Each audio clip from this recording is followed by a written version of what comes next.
Hi everyone, welcome back to our channel. இன்னைக்கு நம்ம June 26க்கான current events எல்லாமே பார்த்துடலாம்.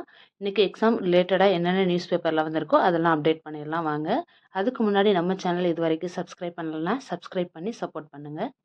ஃபர்ஸ்ட் நியூஸ், மகாதேவ் கோலி பழங்குடியினர் முதன்மையாக எந்த மாநிலத்தில் இருக்காங்க அப்படின்னா மகாராஷ்டிரா மாநிலத்தில் தான் காணப்படுறாங்க. இவங்க எதுக்காக இந்த ட்ரைபல்ஸ் பற்றி நியூஸ் பேப்பரில் வந்திருக்கு அப்படின்னா, கிளைமேட் சேஞ்சு, பயோடைவர்சிட்டியோட எக்ஸ்பேன்ஷன் இருக்கு இல்லையா, அதாவது காலநிலை மற்றும் பல்லுயிர் பெருக்கத்தில் ஏற்படுற நுட்பமான மாற்றங்களை கவனித்து அதுக்கு பொருள் எல்லாம் விளக்குற அளவில் இந்த சமூகம் குறிப்பிடத்தக்க நல்ல நாலேஜாக இருக்கிறாங்க. ஸோ அதனால தான் இவங்களை பற்றி நியூஸ் பேப்பரில் வந்திருக்கு.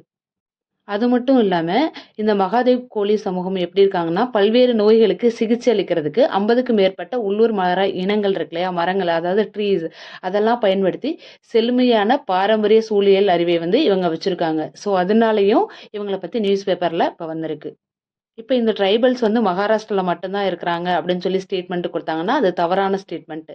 மகாராஷ்டிராவில் நிறைய பேர் இருக்காங்க, மெஜாரிட்டியாக இருக்கிறாங்க. குஜராத், கோவா இங்கெல்லாம் கொஞ்சம் பேர் இருக்காங்க.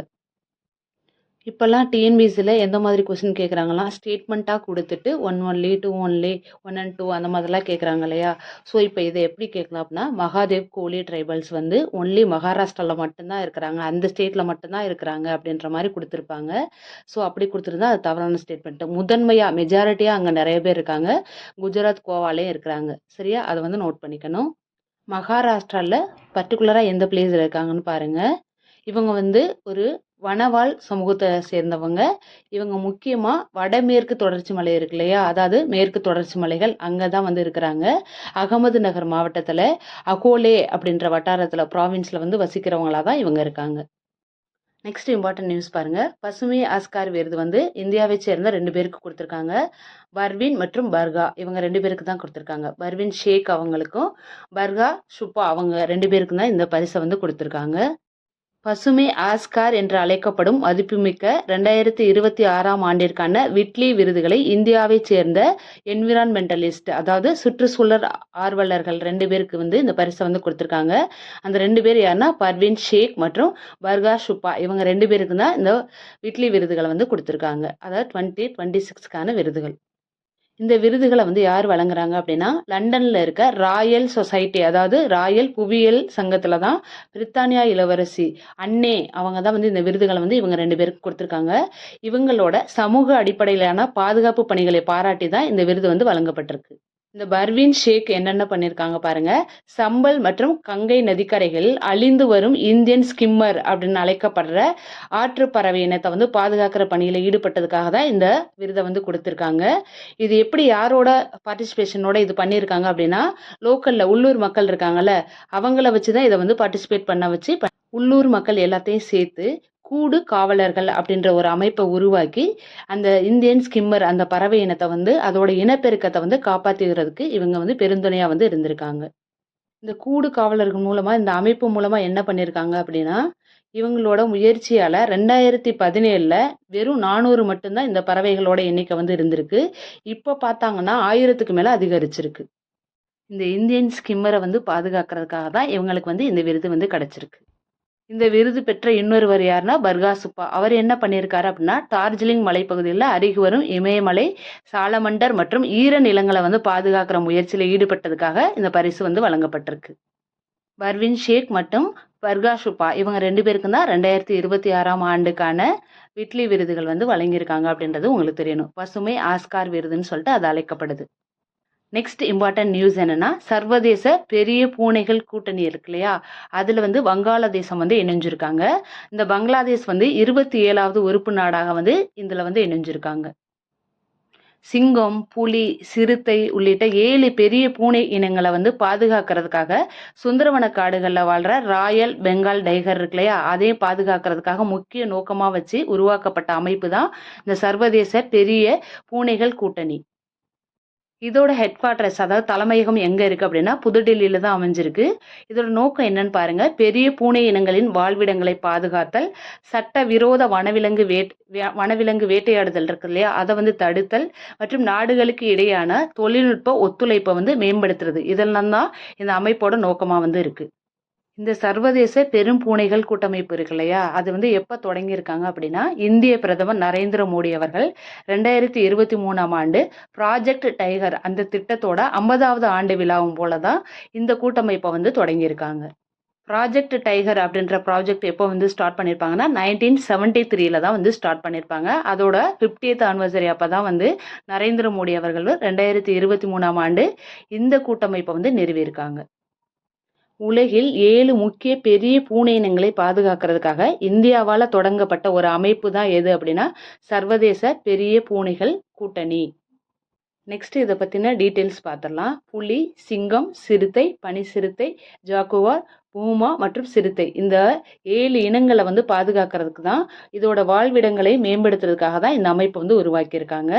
இப்போ பார்த்தீங்கன்னா மொத்தம் 27 உறுப்பு நாடுகள் வந்து இருக்கிறாங்க. 5 பார்வையாளர்கள் நாடுகள் வந்து இந்த அமைப்பில் இருக்கிறாங்க. இந்தியா தான் இதை உருவாக்குனாங்க அப்படின்றது தெரிஞ்சிருக்கணும். எப்பன்னா 2023ல். நெக்ஸ்ட் இம்பார்ட்டன்ட் நியூஸ் பாருங்க.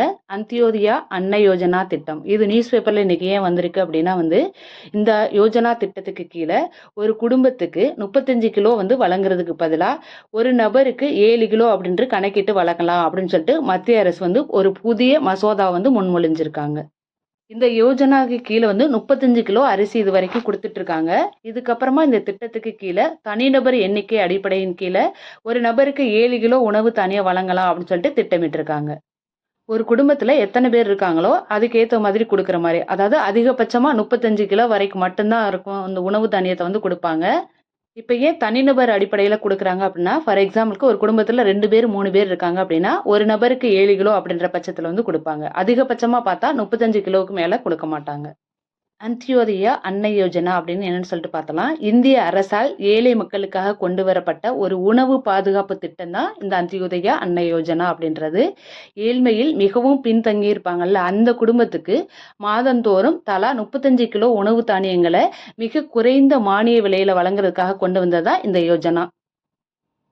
கிராமப்புற மற்றும் நகர்ப்புறங்களில் வாழ்கிற ஏழைகளின் ஏழை, அதாவது ஏழைகள்லேயே மிகவும் ஏழைகளாக ரொம்ப பின்தங்கி இருப்பாங்கல்ல அந்த குடும்பங்களை வந்து இதுக்காக தேர்ந்தெடுத்து இதை வந்து வழங்கிட்டு வராங்க.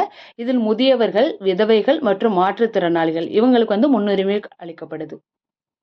இந்த திட்டத்தின் கீழ் தகுதியான ஒவ்வொரு குடும்பத்திற்கும் மாதத்திற்கு 35 கிலோ அரிசி அல்லது கோதுமை அந்த மாதிரி தான் வழங்கப்பட்டு இருந்திருக்கு. இந்த திட்டத்தின் கீழ் வந்து அரிசி கிலோ வந்து ஒரு கிலோவுக்கு 3 ரூபாய் அப்படின்ற விதத்திலையும், கோதுமை வந்து 1 கிலோவுக்கு 2 ரூபாய் அப்படின்ற மானிய விலையில தான் கொடுத்துட்டு இருக்காங்க. இப்போ ரீசெண்டாக இந்த திட்டத்தில் தனிநபர் அப்படின்ற கால்குலேஷனில் கொடுக்க போகிறாங்க. ஒரு தனிநபருக்கு 7 கிலோ அப்படின்ற பட்சத்தில் மொத்தமாக அதிகபட்சமாக 35 கிலோ வரைக்கும் இந்த திட்டத்தின் கீழ் கொடுக்கலாம் அப்படின்னு சொல்லிட்டு முன்மொழியப்பட்டிருக்கு. ஓகே, இப்போ இந்த திட்டம் எப்போ ஸ்டார்ட் பண்ணாங்கன்னு நம்ம தெரிஞ்சிருக்கணும்.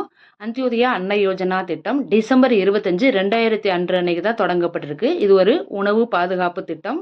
இதை யார் வந்து எப்போ அறிமுகப்படுத்தி வச்சாங்க அப்படின்னா, முன்னாள் இந்திய பிரதமர் அடல் பிகாரி வாஜ்பாய் அவர்கள் தான் இந்த திட்டத்தை வந்து அறிமுகப்படுத்தி வச்சிருப்பாங்க. நெக்ஸ்ட் ஜூன் 26ல இம்பார்ட்டன்ட் டே என்னன்னு சொல்லிட்டு பார்த்துடலாம். ஜூன் 26 அன்னைக்கு சர்வதேச போதைப்பொருள் ஒழிப்பு தினம் வந்து அனுசரிக்கப்படுது. ஒவ்வொரு ஆண்டும் ஜூன் 26 அன்னைக்கு சர்வதேச போதைப்பொருள் ஒழிப்பு மற்றும் சட்டவிரோத கடத்தல் தடுப்பு தினம் வந்து கடைபிடிக்கப்படுது. 2026ஆம் ஆண்டுக்கான சர்வதேச போதைப்பொருள் ஒழிப்பு தினத்தோட கருப்பொருள் என்னன்னு சொல்லிட்டு பார்த்தலாம்.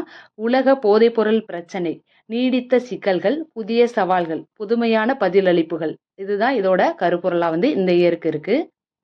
சர்வதேச போதைப்பொருள் ஒழிப்பு தினத்துல தமிழ்நாடு அரசு சார்பில் சென்னை மெரினா கடற்கரையில் ஸ்டார்ட் ரன் ஸ்டாப் ட்ரக்ஸ் அப்படின்ற தலைப்புல போதைப் பொருளுக்கு எதிரான விழிப்புணர்வு மாரத்தான் ஓட்டம் வந்து நடைபெற்றிருக்கு. நெக்ஸ்ட் இம்பார்ட்டன்ட் ஒன்லைனர்லாம் என்னன்னு சொல்லிட்டு பார்த்துடலாம். உள்நாட்டிலேயே தயாரிக்கப்பட்ட நேத்ரா அப்படின்றது வான்வெளி முன்னெச்சரிக்கை மற்றும் கட்டுப்பாட்டு அமைப்பு. இதுக்கு வந்து இந்திய விமானப்படை வந்து அனுமதி அளிச்சிருக்காங்க. நேத்ரா அப்படின்னா வான்வெளி முன்னெச்சரிக்கை மற்றும் கட்டுப்பாட்டு அமைப்பு, அதுதான் நேத்ரா. இதுக்கு இந்திய விமானப்படை வந்து அனுமதி கொடுத்துருக்காங்க. இதை டிஆர்டிஓ அவங்க தான் வந்து வடிவமைச்சிருக்காங்க. அதாவது பாதுகாப்பு மற்றும் ஆராய்ச்சி மேம்பாட்டு நிறுவனம் அவங்க தான் இதை வந்து வடிவமைச்சிருக்காங்க. இந்த அமைப்பு வந்து வான்வெளி கண்காணிப்பு மற்றும் போர் மேலாண்மை திறன்களை வந்து மேம்படுத்துறதுக்காக உதவுது. நெக்ஸ்ட் இம்பார்ட்டன்ட் நியூஸ் பாருங்க. உளவுத்துறையோட புதிய இயக்குனராக மகேஷ் தீட்சித் அவர்கள் வந்து நியமிக்கப்பட்டிருக்காரு. நெக்ஸ்ட் நியூஸ், மத்திய புலனாய்வு பிரிவு டிஜிட்டல் கைது மோசடி வலையமைப்புகளுக்கு எதிராக ஆபரேஷன் சக்ரா 6 அப்படின்ற நடவடிக்கை வந்து தொடங்கியிருக்காங்க. That's all my dear friends. இன்றைக்கி ஜூன் 26க்கான எல்லா நியூஸுமே நம்ம கவர் பண்ணிட்டோம். தேங்க்ஸ் ஃபார் வாட்சிங். Thank you so much. நம்ம சேனலில் வந்து லைக் பண்ணுங்கள், ஷேர் பண்ணுங்கள், சப்ஸ்கிரைப் பண்ணுங்கள். தேங்க்யூ.